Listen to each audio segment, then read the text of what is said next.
Terus prinsip utamanya nih, semakin spesifik dan terstruktur permintaan kita, semakin sedikit tekan yang terbuang. Nah, kenapa vibe coding itu kalau yang baru awal-awal belajar pasti ngerasa kok cepet habis ya tokennya.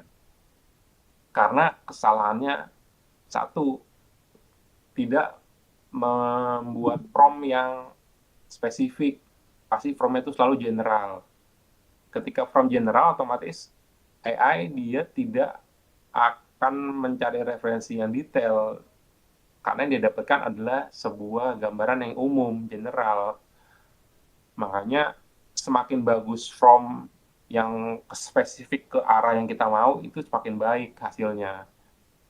Dan juga menghemat token, kita nggak perlu bolak-balik revisi. Kadang nggak ada habisnya, token kita udah habis duluan, hasilnya nggak sesuai. Pasti pasti pernah ngalamin gitu. Saya juga dulu begitu sama. Terus step pertama apa? Untuk yang optimal ini definisi tujuan jelas. Kita harus jawab 3 pertanyaan ini nih. Apa yang mau kita buat? Kita mau buat apa sih? Itu kita jelasin secara detail. Kita bikin briefnya. Terus kita mau bikin pakai bahasa apa, frameworknya apa. Ini terkait tech stack-nya ya, teknologi stack-nya. Apakah pakai Node.js, pakai PHP, pakai Python, pakai Rust, atau lain-lainnya. Terus batasan apa yang mesti diperhatikan. Jadi kita kasih batasan nih supaya nanti tidak terlalu melebar. Kayak misalkan eh, aplikasi ini hanya akan buat apa gitu ya, detail-detailnya. Jadi usahakan kita nggak ngasih celah ke AI untuk dia inilah istilahnya bukan halusinasi ya, lebih ke kreatif lah dia, sehingga kadang melakukan sesuatu yang kita ngide tahu. gitu ya mas. Ya, itu juga harus kita kasih batasan. Kalau dia udah mulai ngasih ide, kita jangan ngikut alurnya mereka. Karena once sekali aja ya, sekali kita ngikutin alurnya, selesai task berikutnya, pasti dia akan, saya juga bisa loh melakukan ini. Nah, itu makin lama akan jauh tuh. Makin ke sono gitu. Jadi yang ada, ini project nggak kelar-kelar, karena apa? Semakin banyak fitur yang ditambahin, kita sendiri tidak konsekuen dengan apa yang udah kita sepakati di awal. Karena kita terlalu terbuai dengan mulut manisnya AI, oh, bahwa dia bisa nambah ini, bisa nambah ini. Sebenarnya itu kan bisa dilakukan nanti gitu. Kita bisa bilang aja, oke, okay, simpen aja dulu di satu file ide-ide kamu gitu kan. Ini kita bisa proses nanti, tapi kita stick pada yang udah kita sepakati, bikin ini, bikin ini. Itu yang harus juga kita lakukan gitu. Karena kita harus memposisikan itu sebagai project manager atau product owner, dan AI ini adalah karyawan gitu yang mengerjakan tugas yang udah kita sepakati. Nah, itu yang harus juga kita tanamkan di diri kita gitu.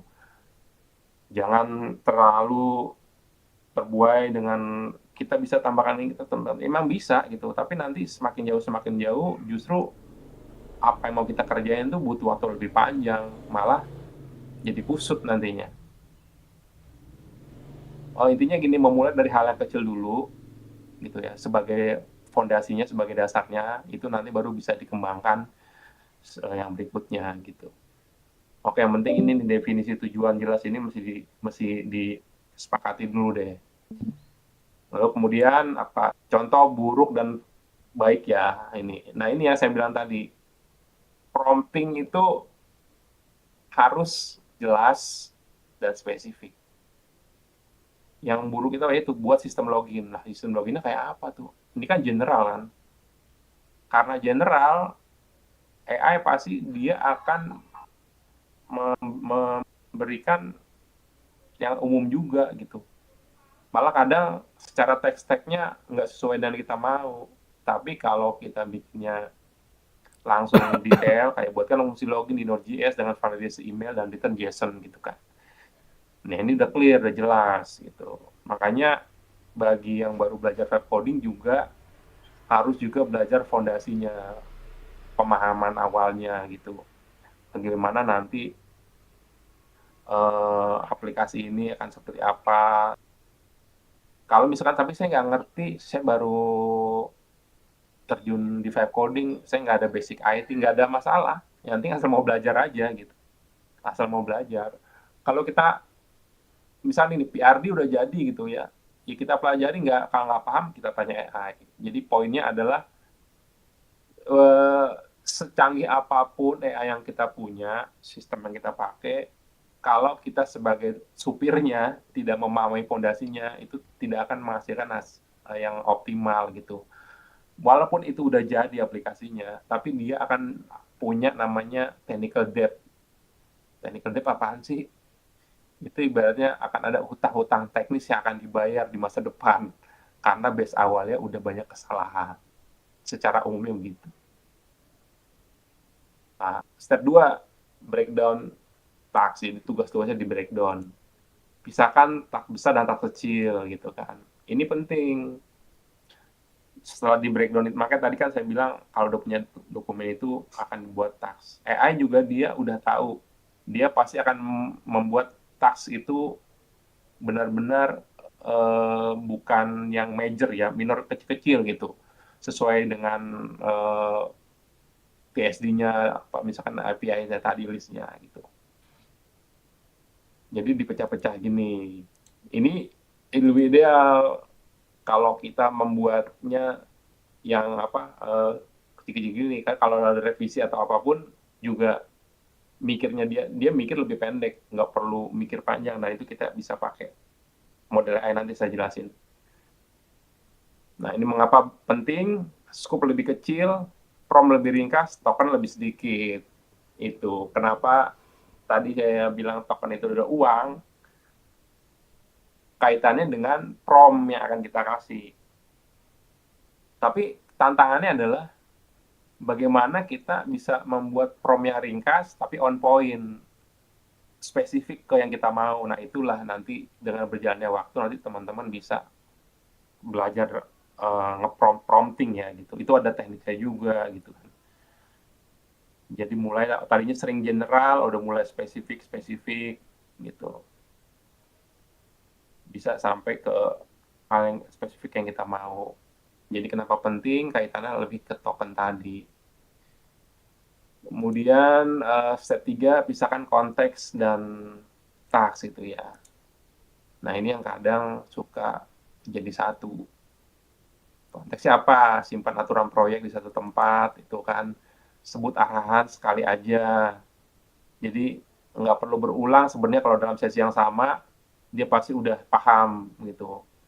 Terus fokus ke tugas yang spesifik, nah hindari pengulangan penjelasan. Jadi kalau kita udah pernah menjelaskan di atas, sebenarnya kita nggak perlu ngulang lagi. Kita cukup ngasih ngasih clue aja gitu. Karena kalau dalam satu sesi chat itu kan memorinya masih ada.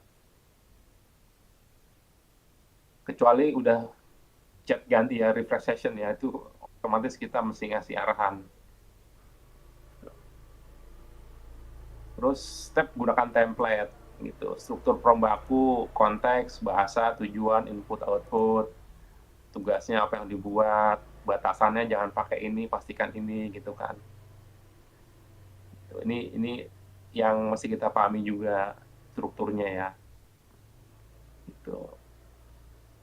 Terus kemudian tips 1, jangan muat semua file. Ini saya bilang tadi.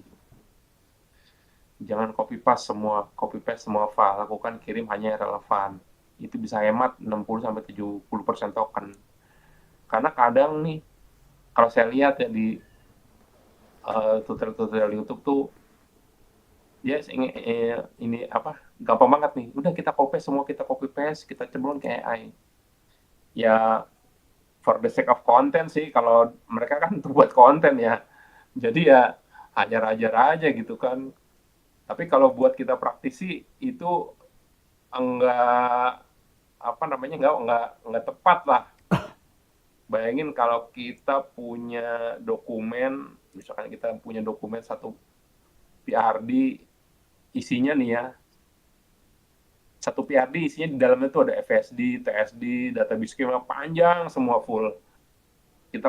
Kita langsung copy paste di prompt AI-nya. Nah, itu kebayang dong berapa token yang akan kepake, terus kira-kira dari yang udah kita copy paste tadi apakah akan kebaca semua, karena kan setiap model AI itu punya maksimal konteks window-nya. Dia punya maksimal konteks window, ada yang sekian ratus ribu, ada yang 100 ribuan gitu kan, tergantung AI-nya dia yang small, medium atau big model ya gitu. Itu yang perlu kita konsiderasi juga, kita pikirkan juga. Kita lagi pakai apa nih? Pakai Kimi small, ya dia saya bisa bilang dia small model ya.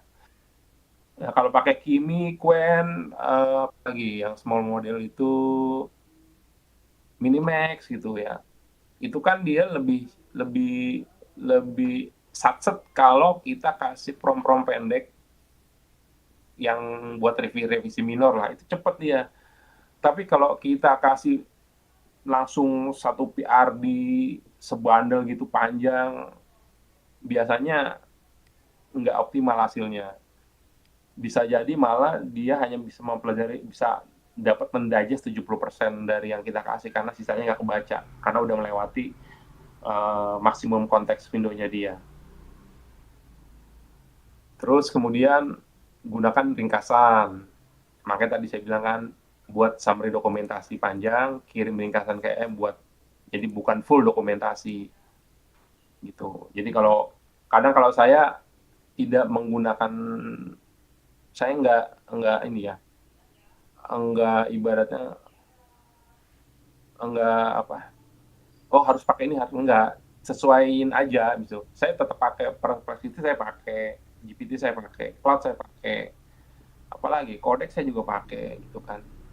Saya menyesuaikan aja kira-kira untuk dokumen ini. Kadang saya malah membandingkan. Saya ada dokumentasi sebuah proyek panjang gitu ya, brief. Saya kasih ke GPT atau di Perplexity. Itu nanti kira-kira hasilnya gimana? Itu saya compare. Gitu. Kadang malah dari dua ini saya combine karena menurut saya itu kan lebih optimal gitu. Nah itu udah jadi base-nya gitu. Atau kalau salah satu GPT lebih bagus ya udah pakai itu, atau Perplexity bagus pakai itu. Itu. Jadi poinnya itu menggunakan ringkasan karena lebih hemat token, tetap paham konteks. Kemudian berikutnya manfaatkan memori. Nah, jika sudah tahu struktur jangan ulang lagi. Makanya selama kita dalam satu sesi memori yang sama, kita nggak perlu mengulang perintah gitu. Kita tinggal kasih bahwa ini dalam satu yang ini ya, yang sebelumnya udah kita kerjain, oh ada review, udah lanjutkan dari sebelumnya, tambahkan validasi email gitu. Jadi nggak perlu brief detail lagi kan, selama dalam satu sesi yang sama dia memorinya masih ada. Kemudian pilih model yang tepat. Nah ini saya bilang nih, model ringan, dia format kode, commit message, model besar, refaktor, desain struktur. Pasti nanya, model ringan yang mana sih? Model besar yang mana sih gitu ya. Model ringan kalau menurut saya itu model-model, semua model kayak Quen, itu model ringan. Kimi, uh, Minimax itu model ringan. GLM ya, GLM walaupun katanya GLM 5 diklaim sebagai big model, saya sih belum, sama pengalaman saya ya, saya belum bisa inilah kalau dia big model. Dia medium lah, ringan yang ke medium lah ya. Dia awalnya ringan udah mulai ke medium. Nah, model besar itu apa? Kayak Codex, Cloud, Opus, Sonnet gitu kan. Terus Gemini Pro, karena dia konteks window-nya lebih lebih konteks window-nya lebih besar, dia bisa refaktor, bisa desain arsitektur juga, lebih lengkap lah gitu. Nah, tokennya biasanya lebih mahal, lebih banyak lah, lebih banyak kan karena dia konteks window-nya lebih besar juga gitu. Makanya saya juga kadang nggak habis pikir nih, ada yang bilang pokoknya apapun yang mesti dikerjain masih harus pakai Cloud Opus, pakai Cloud Sonnet. Iya, nggak salah sih. Suka-sukanya aja. Tapi kan kalau kita udah ngomongin token sama pengeluarannya kayak keluar-keluarin kan juga itu 11-12 ya. Kalau kita cuma mau revisi kecil, kenapa harus pakai Opus gitu kan. Tapi ketika kita butuh revisi besar, pakai Opus, oke, udah sesuai dengan kemampuannya dia. Jadi intinya kalau kita mau nembak burung jangan pakai meriam gitu. Nah kalau kita mau nembak gajah jangan pakai senapan gitu kan, jangan terbalik. Itu yang perlu diperhatikan juga gitu karena kaitannya itu tadi, token itu adalah biaya yang bisa mesti keluarkan gitu. Format ringan, format besar, maaf model besar ini harus teman-teman juga pahami juga. Terus pola session AI efisien gitu kan, perencanaan di awal kan saya jelasin tadi kan harus direncanakan dulu, siapin dokumennya, implementasi satu file fungsi per sesi gitu kan. Jadi kita sebagai project manager atau product owner juga harus konsisten, di mana kita akan merunut setiap pekerjaan itu sesuai dengan daftar yang udah dibuatkan gitu. Jangan loncat-loncat, nanti malah nggak kelar-kelar. Kemudian review, kirim file yang direvisi aja gitu. Jadi kalau misalnya ada perbaikan ya udah kita kasih mana yang masih dirubah. Nggak usah harus dia, intinya harus kasih batasan, jangan sampai dia merubah yang harusnya enggak gitu ya. Gitu. Terus workflow yang buruk dan optimal. Nah ini yang buruk apa? Kirim semua file dan minta buat seluruh app. Nah ini pasti nih awal-awal coding kayak gini ya. Benar kan Mas Adit? Teman-teman kayak Benar gitu nggak? banget. Karena ngerasa wah udah oke banget nih semuanya nih, udah langsung aja minta bikinin. Nah itu nggak, itu hal yang buruk itu. Aplikasi yang nggak jadi tokennya habis. Iya Optimal, benar. spesifik, kirim bagian yang relevan. Jadi mulai belajar rekan-rekan itu untuk mulai itu yang bertahap. Kadang memang kita udah selalu excited bahwa AI bisa melakukan segalanya, bahwa AI itu wah keren banget bisa ini bisa itu. Iya memang bisa. Tapi juga kita sebagai supirnya juga harus tahu bahwa AI itu ada limitasi-limitasi teknis, yaitu tadi konteks window yang terbatas, terus juga memori gitu kan. Karena semakin pasti udah ngalamin nih, ketika kita tidak melakukan refresh memori ya, jadi sessionnya kita tetap pakai terus, udah 3 hari kita pakai tuh session itu, 4 hari, 5 hari, semakin banyak. Itu kalau teman-teman cek file memorinya di harddisk kita, itu ukurannya bisa sampai ratusan mega. Bayangin, ketika kita mau melakukan meminta sesuatu dari dari pekerjaan yang sudah dilakukan 4 hari yang lalu di memori yang sama ya. Berarti kan dia harus merefer tuh, dia harus mencari dalam file memori itu. Bayangin, misalkan saya pernah cek soalnya file memori itu bisa sampai 300 mega. Kalau kita buka isinya kan JSON file panjang banget. Semua semua pembicaraan kita dan semua respon dia ada di situ. Itu otomatis akan makan token juga gitu. Kenapa juga kita punya dokumentasi dari sisi kita supaya ketika nanti kita mau refresh, kita bikin new session, kita tetap punya referensi untuk si AI-nya gitu. Tidak, supaya tidak ada salah gitu. Nah ini kenapa harus bertahap, spesifik, kirim bagian yang relevan aja. Nggak, jangan jangan terlalu terburu-buru, pengen buru-buru selesai gitu kan.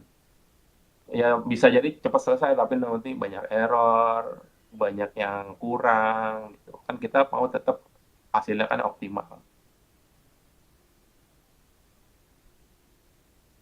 uh, Kemudian analog sederhananya gini kan tadi saya bilang, seperti minta bantuan arsitek aja, jelaskan kebutuhan dan jelas, bisa proyek jadi langkah kecil, jangan kirim semua dokumen sekaligus gitu. Ini poinnya pentingnya. Kesimpulan, 4 kunci efisiensi: divisi tujuan yang jelas dan spesifik, breakdown task jadi langkah kecil, kirim konteks minimal, fokus ke tugasnya gitu. Nah, gunakan template dan memori dengan bijak gitu kan. Kemudian dampak penghematannya, kita bisa hemat 60-70% token, biaya lebih rendah, respon lebih cepat. Kalau kita mengimplementasikan yang saya jelasin tadi gitu. Mulai praktikkan hal ini biar buat template prompt untuk proyek Anda. Pisahkan task besar jadi 3 sampai 5 langkah kecil. Kirim hanya relevan file kayak ini kan kayak kalau kita cek yang sudah dibuat ya. Nah, ini kan dia nih, setup, struktur, autentikasi manajemen. Ini kan dia banyak tuh sub-subnya. Ini kan kecil-kecilnya kan, di breakdown semua kan. Gitu.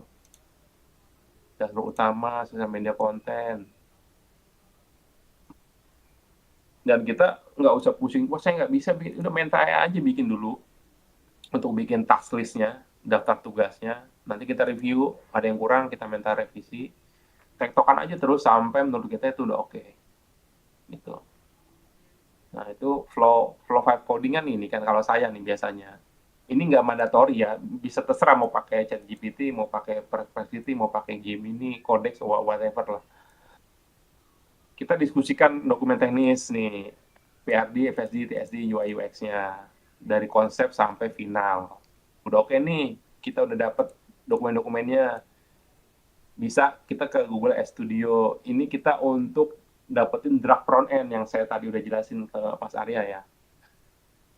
Bisa langsung di studio, Google Studio atau di Stitch gitu ya. Jadi berdasarkan PRD kita kan ada UX-nya, kita jelasin supaya dapat visual front end dulu deh.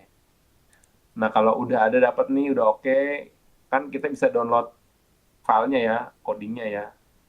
Baru kita ke VS Code, Anti-Gravity, atau Open Code, Codex, apapun nanti yang teman-teman pilih sebagai code editor atau IDE-nya ya.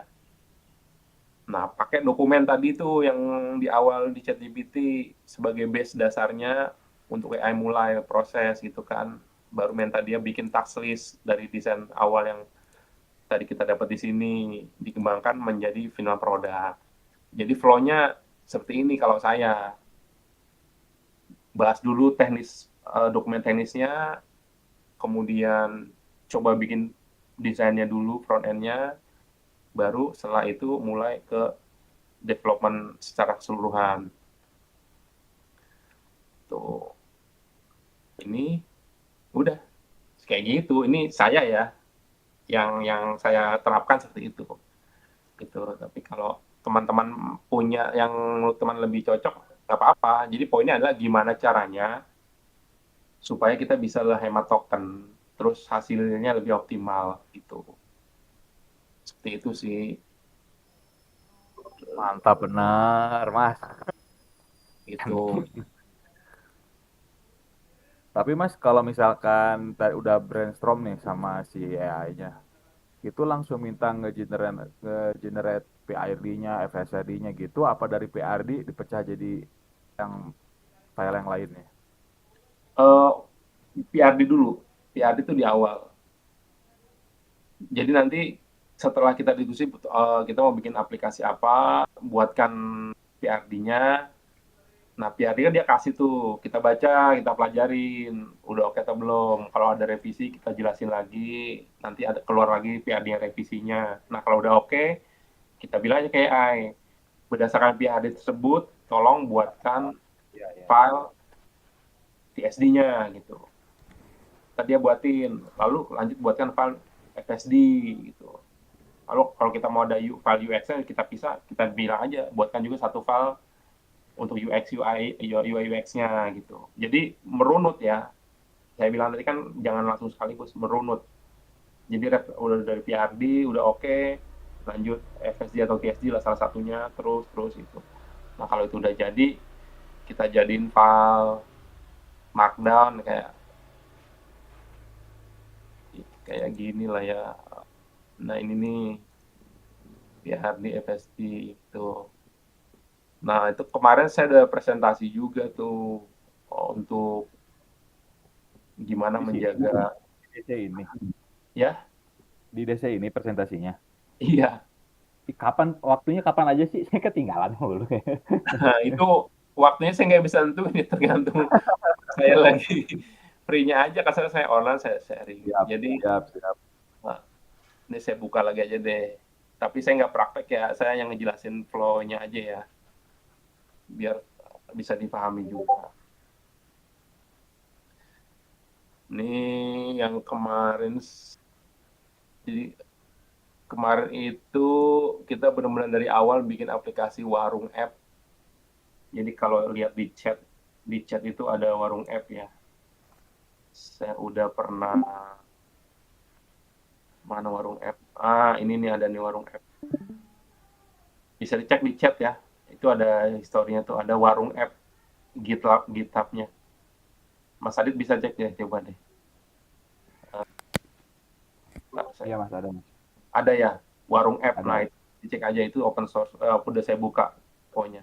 Ini saya bahas lagi nih tentang warung app, aplikasi warung ini yang waktu itu dibuatnya memang benar-benar kita, ini 2 sesi waktu itu, cuma rekaman sampai sekarang saya belum sempat belum sempat ngedit, belum sempat upload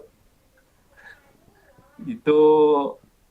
Waktu itu kita benar-benar nge-build dari awal ya, dari mulai dokumen ini. Jadi waktu itu kita, saya di mana di sini ya, pokoknya saya diskusi, oh ini nih, PRD, aplikasi warung sederhana. Nah, ini saya chat dengan GPT ya. Saya mau membuat aplikasi pencatatan penjualan warung yang sederhana, tolong bantu. Tuh, kayak gitu. Lalu dia bikin tuh, kita pelajari, ini udah oke belum nih, gitu kan. User flow-nya, ya kita tektokan deh. Oke, tolong buatkan FSD-nya, dibikinin sama dia FSD-nya. Ini kita copy jadi PRD, ini kan bisa di copy ya. Bisa copy jadi file markdown ya. Ini kan bisa copy ini aja nih. Copy respon, terus kita jadiin file. Lanjut TSD-nya gitu. Lanjut. Karena ini buat ini saya nggak melakukan revisi, yang penting flow-nya inilah berurutan gitu ya. Terus lanjut, nah ini dibuatnya sama dia. Terus apa? Buatkan brief detail untuk agent UI UX designer agar menghasilkan desain yang simple, modern, dan user friendly. Bikinin lagi sama dia. Tuh, ini nanti kita copy lagi jadi file ya. Ntar saya jelasin. Nah, ini terus buatkan UI UX wireframe lengkap, bikinin lagi sama dia. Terus sudah jadi, kita copy. Nah, ini kan file dari sini nih, PRD-nya. Nah, ini PRD yang tadi, ini saya copy nih di sini. Ini file PRD.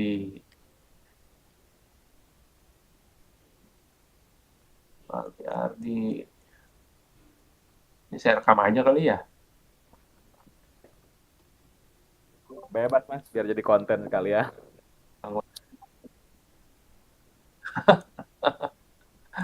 Bentar ya. Udah Mas, udah kurekam Mas, udah ku live. Udah. Oh, Tapi ya udah, siap, siap, siap. tapi buat Makasih, pribadi Pak. aja sih. Niatnya buat pribadi. Ntar coba kalau yang mau di-share kan bisa by link ya. Iya, Cuma ya, boleh ya Mas. gitu. Mas. Oke, siap Mas Juju. Udah dari tadi udah ini Oke, soalnya. oke. Saya jadi present Mantap tadi Mas ya. Juju. Oke Yuk, Mas Juju, Sewu, terima kasih. Saya yuk, lanjut nih ya. sama-sama yuk. Oke nih PRD ya. Ini yang tadi intinya, apa yang tadi saya chat di GPT ini udah saya copy filenya jadi dokumen ini. PRD nih, PRD-nya. Terus FSD ya kan. Oke, FSD-nya tuh. Sudah ada FSD, semuanya ada di sini. Terus TSD-nya, technical spec-nya juga sama, udah saya copy jadi satu file semua nih. Jadi satu file. Terus UI UX udah ada, kemudian wireframe udah. Nah, ini waktu itu saya ke uh, Google, ini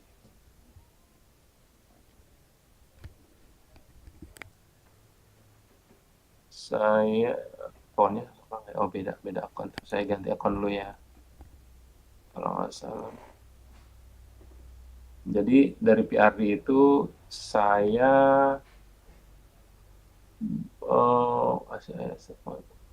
ini kali ya aplikasinya kayaknya. Oh, bukan sebentar.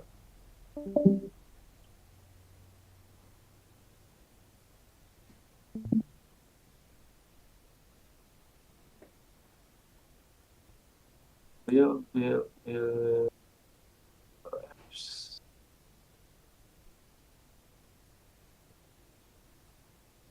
Lalu saya kemarin bikinnya di mana ya? Saya lupa. Magic.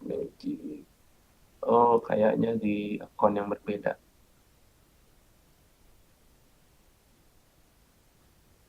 Nah, ini warung sales record ya.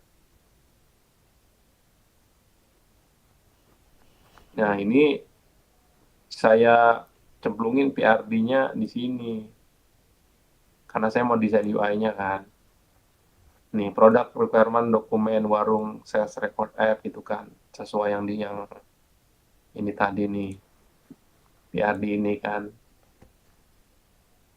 Nih, produk requirement dokumen warung sales record app ini. Nah, ini yang saya nah ini nih.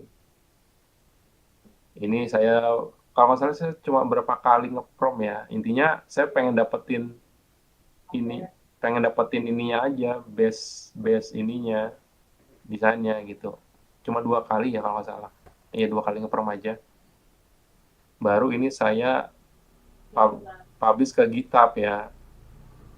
Kan ada GitHub-nya kan. Ini saya udah ke GitHub, saya tarik, terus reponya saya buat di sini kan ini udah repo nih, udah reponya di sini. Di source dia langsung kan. Udah langsung di sini nih. Nah, setelah itu yang saya lakukan adalah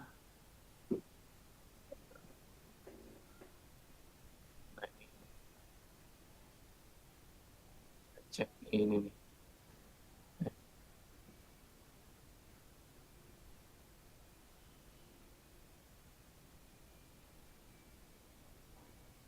Jadi kalau dilihat dari sini, nah ini kan promnya saya nih.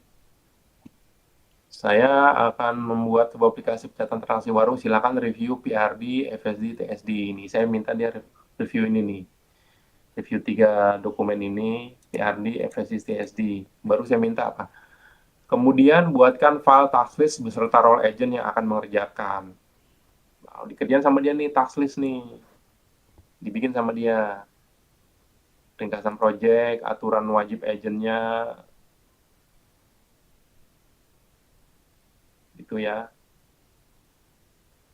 Sudah ada. Nah juga saya minta memang waktu itu buatkan ini aturan wajibnya ini, devlog. Backlog ini udah ada nih 2 file ini, devlog dan backlog. Fungsinya apa sih? Devlog adalah log dari pekerjaan yang udah dikerjakan dari oleh masing-masing agent. Dan setiap hal yang udah mereka kerjakan itu mereka catat di file ini. Template-nya udah ada juga di sini, how to use this file-nya sampai part ini nih. Jadi sesi keberapa, tanggal, agentnya siapa, waktu pengerjaannya berapa lama, apa yang udah dikerjakan yang komplit, perubahannya ada di apa aja, isunya kalau ada masalah isunya apa, solusinya apa, kemudian next plan-nya apa, sampai ada notes-nya kalau perlu. Nah ini semua nanti agent yang ngisi itu di devlog ini. Jadi kenapa ini perlu log ini? Karena kayak tadi kaitan dengan memori ya. Kalau memorinya udah terlalu panjang, itu otomatis AI akan butuh effort juga dia ketika dia harus mencari referensi dari yang udah lalu-lalu kan. Semakin banyak memorinya, konteks window-nya makin panjang, itu nanti bisa namanya halusinasi atau dia pikun. Sebenarnya udah pernah dia kerjain, tiba-tiba dia mau ngerjain lagi gitu. Nah itu kalau udah penyakit gitu keluar, itu kita ganti chat aja. Kita ini aja langsung new conversation aja gitu. Karena kalau kita tetap bertahan dengan sesi yang sama, udah dia akan halusinasi terus gitu. Nah ini kan udah selesai nih, baru kan saya minta nih, ini task list dulu ya, task list. Ini udah keluar nih, I have complete understanding all document, let me create. Ini udah dapat nih task listnya, udah dibikin sama dia. Nah terus saya prompt nih, setiap selesai pengerjaan task, semua agent harus mengupdate devlog dan backlog. Nah ini yang tadi nih, devlog dan backlog. Ini kita siapin file kosong aja, devlognya kita siapin file kosong aja. Atau kalau nanti saya kasih di teman-teman bisa pakai deh yang di repo itu ya. Intinya di sini nih. Ini yang harus ada, ini kan sebagai guide dan DA-nya. Jadi setiap selesai mengerjakan task, semua agent harus mengupdate devlog dan backlog. Selesai, berikut saya lakukan. Task list ditambahkan aturan wajib semua agent. Nah ini tadi kalau dicek kan ada aturan wajibnya ya. Ini nih, aturan wajibnya. Ini setelah saya brief tadi, setelah saya ngeprom yang ini, diupdate sama dia task list-nya, ada aturan wajib semua agent. Ini mandatori harus dikerjain sama agentnya. Ditambahkan aturan wajib, devlog, nama proyek, diupdate ke warung sales record, backlog, karena kan sebelumnya saya pakai dari proyek yang lain ya. Sama dia diganti juga. Sekarang semua agent punya panduan jelas kapan dan bagaimana mengupdate kedua file tersebut, siap lanjut eksekusi fase 1. Oke. Silakan push repo dulu. Saya minta push ke repo ya di dokumen-dokumen ini. Terus udah gitu, karena saya udah tadi bikin desain itu di studio ya, di sini udah dapat nih. Ini kan udah saya push ke repo juga kan. Saya minta dia tarik nih. Silakan pull repo warung app yang berisi file front end. Nah, ini tadinya nih ya, file front end-nya ini. Nanti seperti ini, baru dia udah narik kan, dia udah baca nih. Pull berhasil, berikut ringkasan file yang sudah di-pull dari repo, apa aja isinya, oh nah, isinya ini. Ini aplikasi dasarnya ya, front end udah ada. Front end sudah dengan 5 halaman dashboard, post product, history repo, dan menggunakan file React, TypeScript gitu kan. Coba untuk tes apakah proyek ini sudah bisa digunakan. Jadi saya mau memverifikasi dan memvalidasi ini udah oke belum gitu kan. Nanti dia pasti akan melakukan testing gitu kan. Udah oke semua, baru silakan mulai develop berdasarkan task list. Jadi kalau di tes udah oke, kan biasa nanti dia akan pasti memverifikasi dulu ya, kayak install dependensinya, npm install gitu. Kemudian nanti kalau di npm run dev, kira-kira jalan nggak gitu kan. Gitu. Nah, oke ini udah bisa, ntar ada masalah atau enggak. Kan dia akan memverifikasi dulu nih dari yang udah, dari repo dia tarik tadi. Oke, ini udah oke running nih, nggak ada masalah. Oke. Nah, baru silakan mulai develop berdasarkan task list, dan untuk akses MySQL-nya ada di NV. Nah, ini kan saya pakai MySQL. Di MySQL udah saya siapin. Jadi, sebisa mungkin sebelum mulai development itu kebutuhan-kebutuhan AI itu sudah kita siapkan ya. Kayak akses database-nya, ini kan udah kita siapin nih. Database host, kasir warung, root, dan lain-lainnya. Ini kan sudah saya di local host aja. Kayak ini kan ini udah saya siapin nih. Kita siapin database-nya. Nanti untuk struktur dia otomatis akan generate berdasarkan dokumen-dokumen tadi ya. Jadi teman-teman nggak usah mikirin lagi ya. Nah ini dia fase 1 dan 2 selesai. Saya telah memigrasikan backend yang tadinya berjalan di atas SQLite. Nah awalnya memang di ini dia pakainya SQLite nih. Karena kan dia saya tidak akses database ya. Jadi ini awalnya di SQLite. Nah, jadi dari sini kita minta, dia akan tahu kok, ini kan datanya nih, warung-warung DB, ini kan SQLite nih kan. Oh, dia tahu bahwa awalnya ini adalah SQLite, dan karena kita udah kasih ini ya, environment parameter pakai MySQL, pasti dia minta tahu, ini minta dirubah sebagai MySQL. Nah, dia akan lakukan ini, migrasi dulu apa yang sudah dikerjakan, ya kan, skemanya di-generate lagi, migrasi dan seeding data, rewrite lagi back-end-nya, terus baru dev server sudah dicek, nanti daerah silakan lanjut fase. Nah, kita verifikasi kan, dari yang dia kerjaan ini kan dia bilang silakan tes server jika error, namun sistem harus otomatis merefresh aplikasi dan lain-lainnya lah. Kita tes dulu, kita jalanin ini npm run dev tadi nih. Kan kalau ada error otomatis di terminal kelihatan kan, kalau aplikasinya ada belum sempurna. Di sini nanti ada lognya kan, kalau dia itu belum sempurna tuh ada lognya.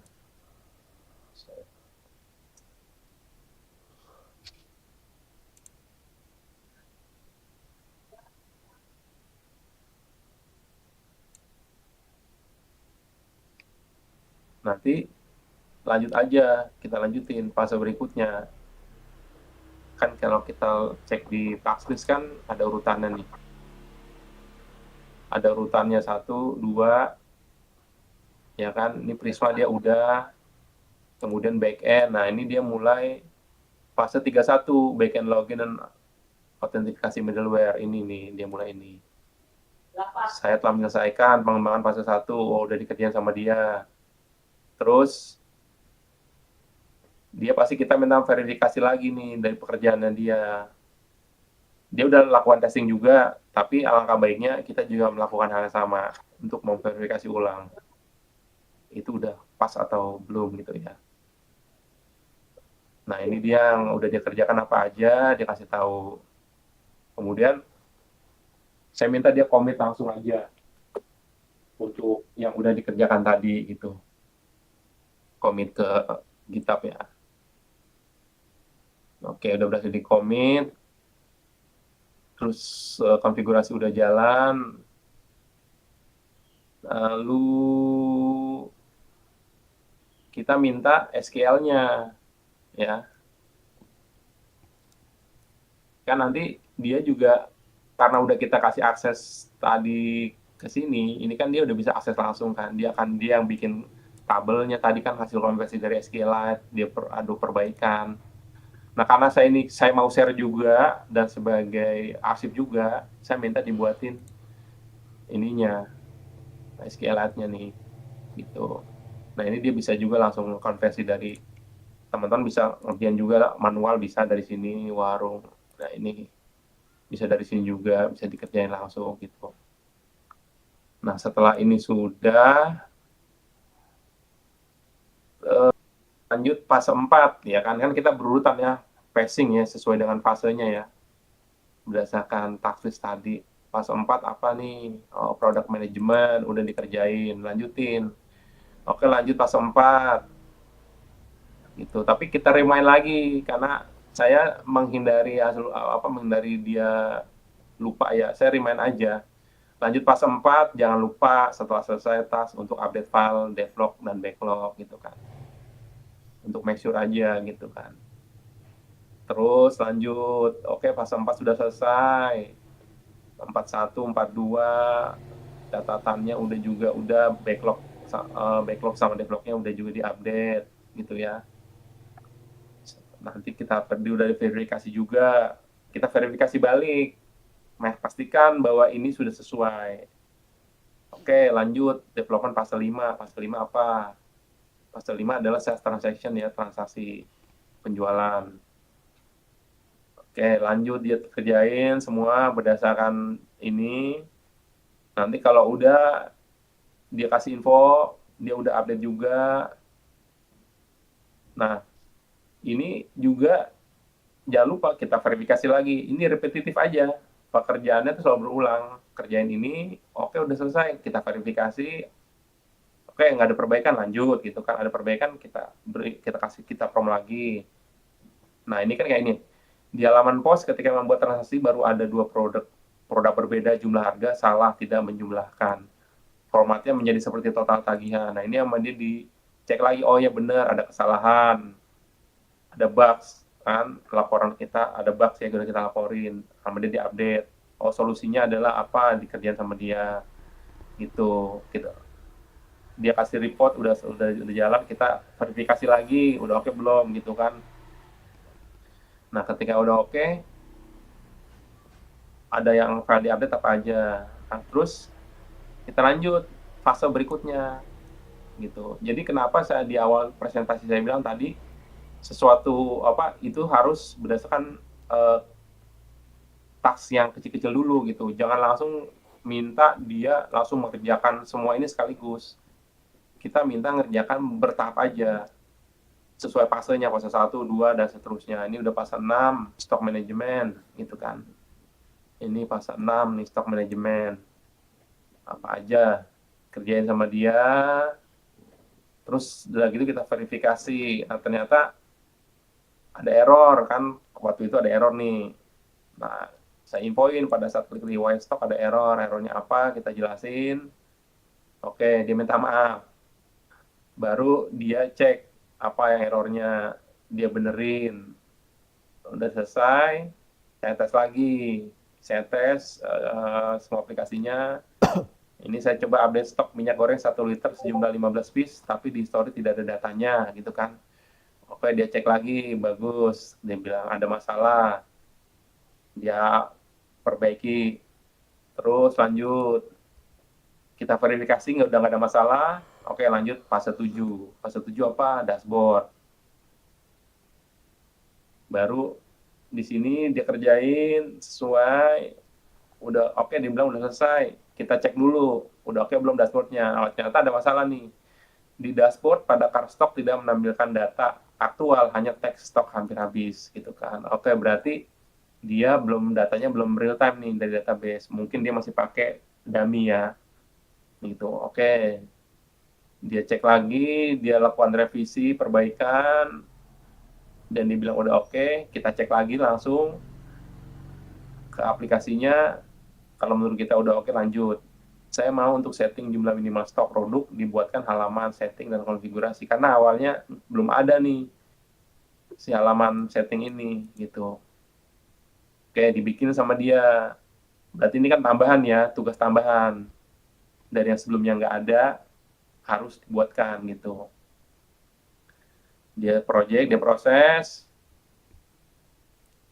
saya verifikasi lagi. Oh, ternyata untuk variabel low stock threshold dibuat jadi tabel terpisah saja. Karena sebelumnya untuk ini tuh nggak berupa tabel dia ini masuk di, seingat saya, di field ya, di setting ini ya, di setting dia jadi satu field di sini. Itu nanti jadi masalah. Lebih baik itu dipisah gitu. Terus lanjut dia refactoring lagi, kita tes lagi, baru saya prom lagi untuk tabel setting harus dibuat yang general agar kalau ada penambahan parameter konfigurasi bisa diakomodir tanpa merubah struktur tabel. Misalkan saya mau tambah persentase margin atau keuntungan minimal per produk. Ini yang saya bilang tadi kan harus spesifik, kita maunya apa, terus kita kasih juga sampel ide-idenya gitu ya, prosesnya, supaya buat gambaran buat AI-nya. Nah, itu dia kerjain juga. Terus saya tes lagi, hasil tes saya input harga beli produk 10.000 dan set harga jual 10.500, di setting margin minimal 10%, tapi tidak ada notifikasi. Karena harusnya dia ngasih notifikasi kalau kita melakukan ini gitu. Dia rubah lagi gitu ya. Dia rubah lagi sesuai, dia kasih contoh skenario-nya, dia kasih. Karena kita mau kalau barang yang kita submit itu harga jual dan modalnya itu tidak sesuai dengan margin yang kita mau, harus ada notifikasi. Jadi beli barang 10.000, kita mau margin 10%, harusnya jual 11.000. Kita setting harganya 10.500, itu kan di bawah margin. Nah, itu harus ada notifikasi ke kita juga bahwa kita tidak sesuai harganya gitu. Nah, ini dia udah implementasikan sesuai guidance dari kita tadi kan. Oke, nah ini tes, ada error ternyata. Oke, dia perbaiki lagi. Nah, yang terakhir ini kan udah mulai polishing ya, UI ya, yang fase 9 nih. Nah, ini yang tadi tambahan nih. Yang fase 9 preference konfigurasi ini yang tambahan tadi. Ini tugas tambahan yang dia masukin tadi. Nah, yang ini yang UI UX polish-nya. Ini detail-detailnya dia, perbaikannya apa aja. Oke, lanjut fase 10 logging error handling. Apa 10 nih logging error ya, error apa, validasi dan lainnya. Oke, now setting history. Jadi kalau kita cek di aplikasinya,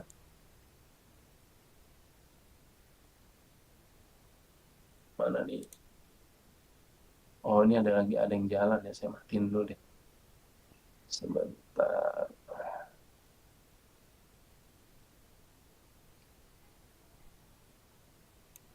Portnya sama kayaknya. Sama 3000. Oke. Ini, aduh, apa lagi? Saya lupa nih passwordnya nih. Admin warung. User apa? Adminwarung.com. Oh, udah ada nih ini. Admin warung. Passwordnya 123456. Oke. Ini aplikasinya ya. Yang tadi kita bikin yang saya bikin dari awal ya. Jadi ini sudah sesuai ininya, kita cek dulu nih. Ini kan aplikasi, ini keranjang. Ini kita, jadi setiap fase yang tadi kita laluin, jadi tiap tahapan-tahapan ini udah mereka selesai, jadi kita selalu memverifikasi dengan ngetes aplikasinya gitu. Apakah ada error gitu kan. Ini kasir, ini barang-barangnya, ini kan POS-nya ya. Dan ini pengaturan untuk manajemen stok gitu kan. Jadi batas stok itu minimal berapa, kalau di bawah itu dia akan kasih notifikasi. Terus keuntungan, kita setting keuntungannya misalkan minimalnya 10%. Jadi kalau di bawah itu ada notifikasi. Jadi kalau kita kan ke produk, kita tambah produk, misalkan Indomie soto, kategorinya kanan, misalkan harga belinya 3.000, terus kita jualnya 3.200. Nah, ini ada ini kan nih error nih, notifikasi. Margin 6,7%, di bawah batas minimal 10%, keuntungan per unit 200. Jadi kita harus jualnya berapa? Oh, berarti kalau 10% harus 3.300. Nah, kalau ini udah oke nih. Stok awalnya berapa? 10. Satuannya apa? Bungkus. Ya udah misalkan bungkus gitu. Simpan gitu. Nah, ini fungsinya di part ini tadi, ini yang pengaturan keuntungan. Ini nanti teman-teman bisa ngembangin lagi ini, mau jadi aplikasi yang bisa dijual atau pakai sendiri ya. Dan ini sudah responsif. Jadi kalau kita tarik, ini udah ada ya, kasir, produk, riwayat, laporan. Ini teman-teman bisa kembangin. Kalau nggak salah kemarin udah ada juga tuh yang ngembangin dari ini ya. Dia udah bagus tuh, dia udah masukin infografisnya di dashboard ya. Stoknya, jadi ada grafik penjualannya juga, riwayat. Nah, kita balik lagi ke sini terkait teknis tadi. Tadi kan saya udah jelaskan bahwa harus selalu update devlog dan backlog ya. Kenapa dua file ini menjadi penting? Pertama, ketika session history chat ini udah terlalu banyak, itu akan ada kemungkinan AI itu berhalusinasi atau dia kadang melakukan hal yang udah pernah dikerjakan tapi dikerjain lagi ya. Itu tanda-tanda bahwa dia udah kena penyakit namanya context window rot. Apa itu context window rot? Adalah ketidakmampuan AI untuk memproses ROM yang kita berikan secara optimal. Karena udah banyak memorinya, jadi dia semakin banyak memori, dia butuh kerja keras untuk memahami lagi. Ketika dia harus melakukan pekerjaan yang udah dilakukan 2 hari yang lalu misalkan, dia mesti balik lagi. Nah, itu kendalanya. Terus kalau kita new session, kita bikin sesi baru nih, kan kalau sesi baru memorinya udah nggak ada kan. Memori yang sebelumnya itu ada di file sesi yang lain gitu. Terus kita mau dia melakukan suatu perubahan karena tidak ada referensi dokumen yang jelas, biasanya dia perlu beberapa kali kita brief atau dia perlu mempelajari suatu full source code. Ini itu kan makan token juga, menghabisin token juga. Nah, makanya kita perlu dua ini, devlog dan backlog. Ini adalah sebagai acuan atau referensi dari AI tersebut. Ketika kita perintahkan suatu hal yang udah dia kerjain sebelumnya, tapi karena ini sesi baru, kita kasih prompt aja. Saya mau melakukan perubahan bagian ini, silakan cek devlog dan backlog sebagai referensi. Nah, karena tadi di sesi sebelumnya selalu dibuat bahwa setiap bikin pekerjaan, upload file ini. Nah, isinya apa aja? Ini kan ada how to-nya nih. Jadi AI begitu dia membaca file ini, dia akan melakukan apa yang ada di bagian ini, how to-nya nih. Apa yang akan dikerjakan di dokumen ini, formatnya apa. Nah, ini dia mulai kelihatan. Jadi kalau kita cek file ini, dia akan runut ya. Ini udah sesi ke-12, jadi kita lihat sesi pertamanya ada di bawah. Karena ini event ya, akan nambah terus. Setiap pekerjaan selesai, dia tulis di sini. Berikutnya sama. Jadi kalau lihat nih sesi pertama yang ngerjain siapa? Arsitek and database agent.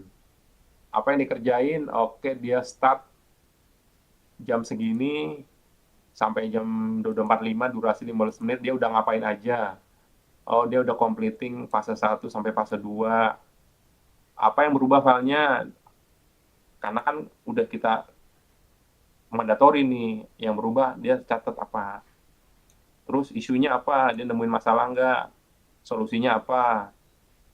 Terus next plan-nya apa? Disebutin sama dia. Ada notes, oh ini misalkan ini udah dihapus karena kita udah pakai MySQL kan. Nah, terus di di task berikutnya udah selesai, dicatat lagi sama dia sesi 2, tanggalnya, apa jamnya, durasinya, apa yang dikerjain. Terus ini akan nambah terus nih. Setiap AI-nya mengerjakan task tersebut, dia akan nambah terus, sesinya nambah terus. Nah, ini juga jadi bahan evaluasi kita ya.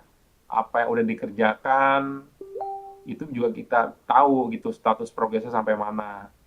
Karena kita kan posisi kita sekarang sebagai project manager atau product owner ya. Itu nih terus sesinya. Jadi selama mengerjakan ini dia udah sampai ada 12 sesi. Ini nambah terus. Jadi kalau nanti saya ngeprom lagi perubahan apa, dia update lagi ada sesi 13. Ini kan sesi 12 terakhir nih. Sesi 12 udah ngerjain apa aja, durasinya 2 menit, ini dikerjain, ini. Next-nya apa? Menyelesaikan technical debt atau pipeline deployment. Jadi kalau masih ada utang-utang teknis yang menurut kita perlu diperbaikin, itu bisa dilanjut. Gitu. Nah, terus backlog isinya apa? Nah, kalau backlog itu lebih kepada untuk tracking ya, apa yang menjadi blocker ya, atau ada perubahan fitur atau sprint. Jadi misalkan ini nggak bisa dikerjain karena yang ini belum beres gitu, kayak macam gitu ya. Jadi di sini dia catat juga nih, ini kan formatnya yang udah kita kasih ya, how to use this file-nya ini buat AI-nya nih, sampai part ini nih pendingnya. Jadi yang technical debt tadi kalau ada dia tulis di sini non issue. Nah, ini dia langsung tulis nih complete task from backlog nih. Apa aja nih ditandain semua nih. Ini kan kalau kita bandingin sama task list ya. Nah, ini nih. Ini kan dia mereferensikan yang task list ya di backlog ini. dia sudah ditanda sudah selesai. Jadi kalau nanti ada yang belum implementasi, di sini dicatat sama dia. Tapi kalau udah selesai dia akan update. Jadi statusnya udah oke semua nih. Jadi backlog ini akan selalu dicek juga sama dia kalau memang ada perlu dimasukin sama dia. Task yang bisa belum bisa kerjain, misalkan kalau cek di sini misalkan ini nih, ini nggak bisa selesai nih karena ada API yang belum beres, ada error. Nah itu nanti biasanya di backlog dimasukin untuk di pekerjaan berikutnya. Nah itulah kenapa pentingnya devlog dan backlog ini ada, karena ketika memori atau ketika session ini sudah terlalu banyak dan AI kita sudah mulai halusinasi, mulai sudah punya ide sendiri, nggak sesuai yang udah kita brief, itu tanda-tanda ya, langsung lah bikin sesi baru aja. Tapi nggak usah khawatir karena kita udah punya kuncian ini nih, devlog dan backlog gitu.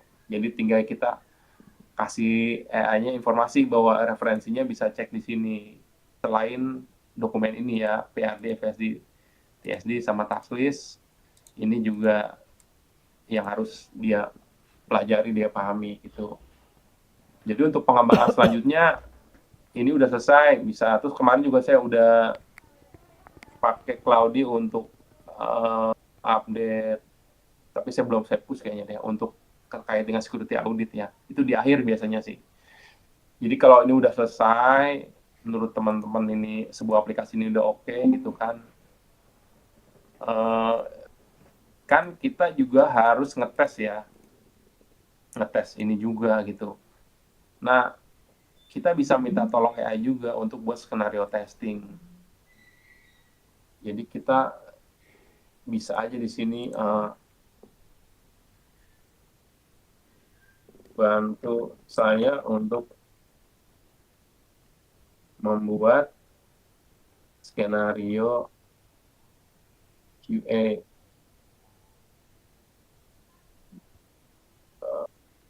Simpan dalam folder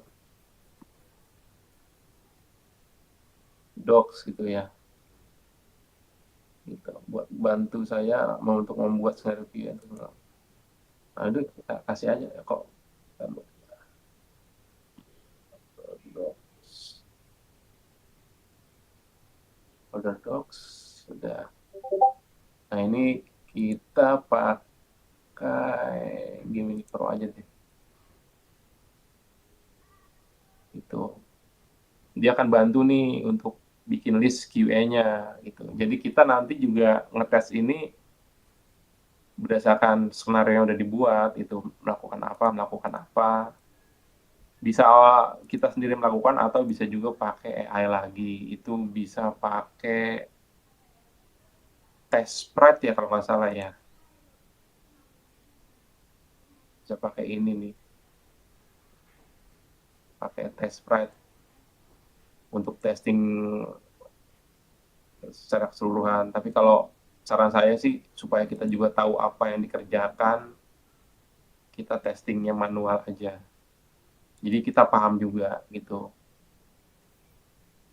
Nah ini kan dia analisa kan, di dokumen docs tuh ada apa aja gitu. Karena ini sesi baru kan, chatnya sesi baru, maka dia akan coba memahami ini proyeknya apa yang udah dikerjain gitu. Nah ini dia bikin dari bla bla bla bla tuh.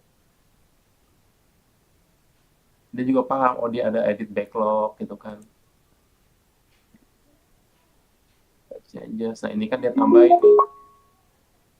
Ya kan dia tambahin fase 11.2 pembuatan panduan skenario end to end gitu kan. Karena kan kita minta tadi.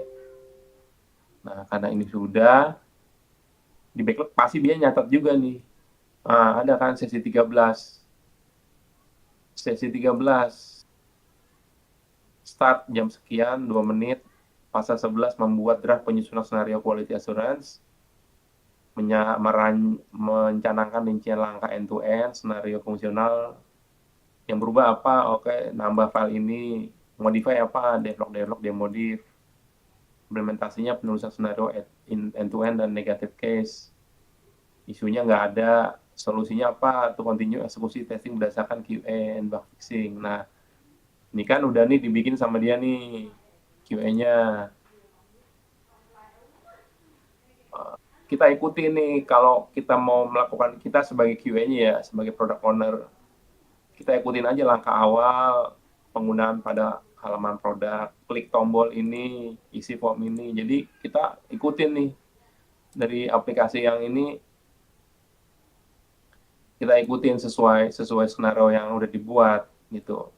Kan nanti sambil berjalan kita ketemu bugs kan, itu kita catat aja. Jadi kita buat satu dokumen tersendiri lah dengan apa, bug finding ya, atau error finding. Jadi ketika kita melakukan skenario ini, testing skenario ini, ada masalah-masalah itu kita catat gitu. Ketika di part mana, misalkan kita udah ngetes ini dulu deh, modul manajemen produk, kita tes, oh ternyata ada error pada saat dites. Skenario ini kita bikin satu file dokumen aja di sini. Misalkan kita bikin file error atau bugs gitu. Jadi setelah kita melakukan ini, ada kesalahan atau error, kita catat di sini. Error bugs ini kita catat pada saat bagian mana supaya AI lebih on point apa yang mesti direvisi. Jadi kalau misalkan pada saat klik ini, oh ada error, sebutin aja apa. Terus nanti lanjut di modul kasir, kita testing, oh ada error, kita catat lagi di sini. Jadi sesuai dengan skenario ini, errornya di mana. Nah, kalau udah selesai, kan kita udah ada modalnya nih, error bugs ini, udah kita prom lagi. Skenario sudah dijalankan, dan ada kendala atau bugs yang ditemukan, silakan cek error bugs. Nah, nanti dia akan lakukan taksis lagi, dia akan membuat urutan-urutan perubahannya. Biasanya nanti dia akan update di sini nih, dia tambahin gitu kan. Atau kita minta aja setelah mereview error dan bug, silahkan update task list. Nanti dia ada bikin task list baru sesuai dengan pekerjaan yang akan dilakukan ini, perubahan-perubahan. Itu. Jadi repetitif sebenarnya sih teman-teman ya. Itu selalu repetitif. Urutannya udah kerjain ini, update ini, kerjain ini, update ini. Terus akan seperti itu. Ini kuncinya nih. Jadi setiap project apapun yang teman-teman lakukan, menggunakanlah ini. Kalau menggunakan full AI ya. Untuk menghindari itu tadi, ketika memori ini sudah penuh, dia bisa langsung eksekusi berdasarkan dokumen yang udah ada. Itu. Kira-kira ada pertanyaan nggak, teman-teman?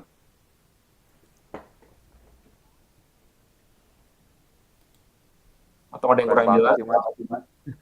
Keren banget. Ini kan kalau dari PRD FSD itu kan muncullah task list ya. Iya. Nah, kalau nggak ada task list ini, nanti yang diarahin sama AI-nya kalau mau ini pastinya jadi nggak selesai kayaknya ya. Iya, benar. Karena kan nggak ada referensi daftar kerjaannya dia. Iya. Karena dia akan selalu mengide, dia akan selalu, wah, inovasi terus. Iya. Jadi nggak beres-beres. Oke. Kenapa ini tetap kita punya. Nah, tadi yang sebelum awal saya bilang, jangan kita terbuai janji manisnya AI. Iya, persimpangan jalan. Udah selesai tugas ini, tiba-tiba di bawah, saya bisa juga loh menambahkan fitur ini. Kita tuh, wah keren juga fiturnya. Oke deh, lanjutin. Kita lupa bahwa kita tuh akan menambahkan satu pekerjaan di mana ada pekerjaan di bawahnya itu belum beres. Bisa jadi malah ada kaitannya nanti, ada dependensinya, itu jadi nggak kelar-kelar. Udah tokennya habis, aplikasinya nggak beres-beres gitu kan. Jadi kita harus stick sama ini deh gitu. Kecuali ini udah jadi nih, hasil review, atau kita kasih ke user lah, tiba-tiba user ada feedback, Mas bisa nggak tambahin ini, tambahin. Nah itu kita catatan jadi fitur development kan, gitu.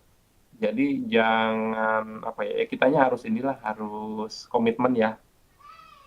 apa yang udah kita kerjain, apa task list yang udah ada, kita komit untuk menyelesaikan ini gitu. AI pun sama, supaya bisa komit menyelesaikan ini gitu.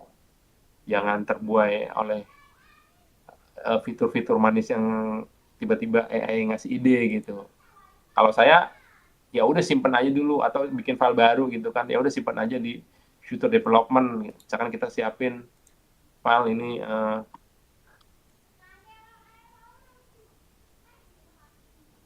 future plan misalkan, siapin aja file ini. Jadi tiba-tiba dia di tengah ngasih ide, ya udah lu catat aja dulu di sini deh di future plan gitu. Paling nggak buat masukan aja, belum tentu kita kerjain juga gitu. Yang penting kita sticknya di sini. Ini yang paling penting nih, task list sama dua file ini tadi, develop dan backlog.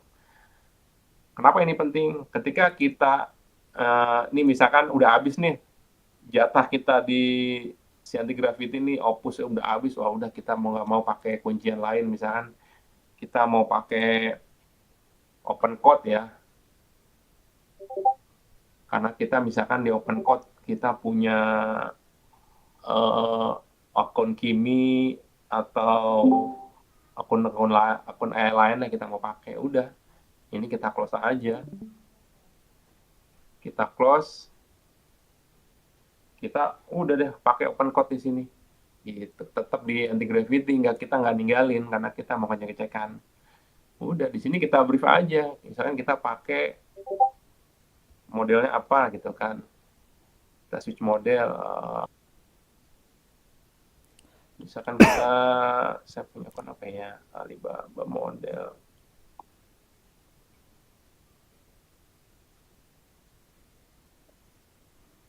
nah ini nih model coding plan-nya, misalkan kita pakai ini deh gitu, untuk yang minor-minor kita mau melakukan perubahan apa, ya udah kita minta dia untuk cek doc juga gitu kan, cek doc gitu, kasih referensi filenya atau langsung aja mau review apa gitu, pokoknya intinya file dev log ini yes.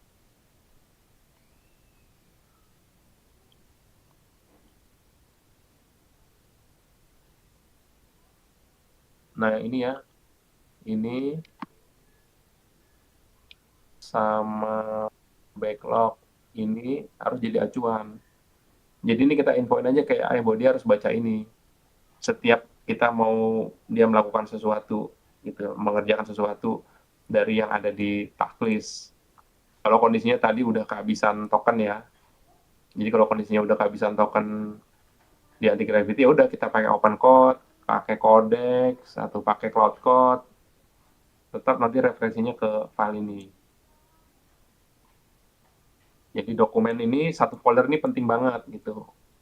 Mau nanti pakai model apa, selalu minta AI-nya untuk patokan sama ini supaya nggak ada perubahan, terutama di task list ya. Gitu. Jadi tidak meninggalkan IDE-nya, tetap di anti gravity ataupun di VS Code, kita pakai terminal buka open code, atau mau dikombinasikan pakai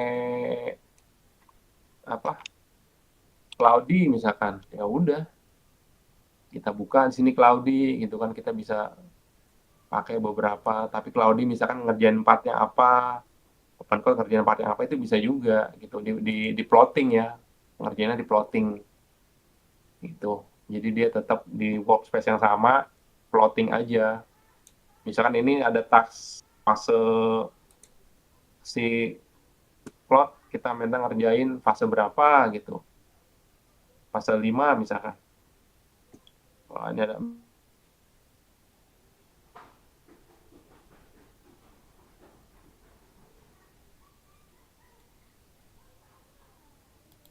mati listrik cuy. Lah, udah. Ntar gue share ya. Siap. Kalau nggak, tanya aja dulu ke Mas Iya. itunya. Boleh kagak apa yang datang aja, apa boleh publik? Mas Iya iya, Yuju. oke oke, siap. Oh, udah balik nih, udah balik nih.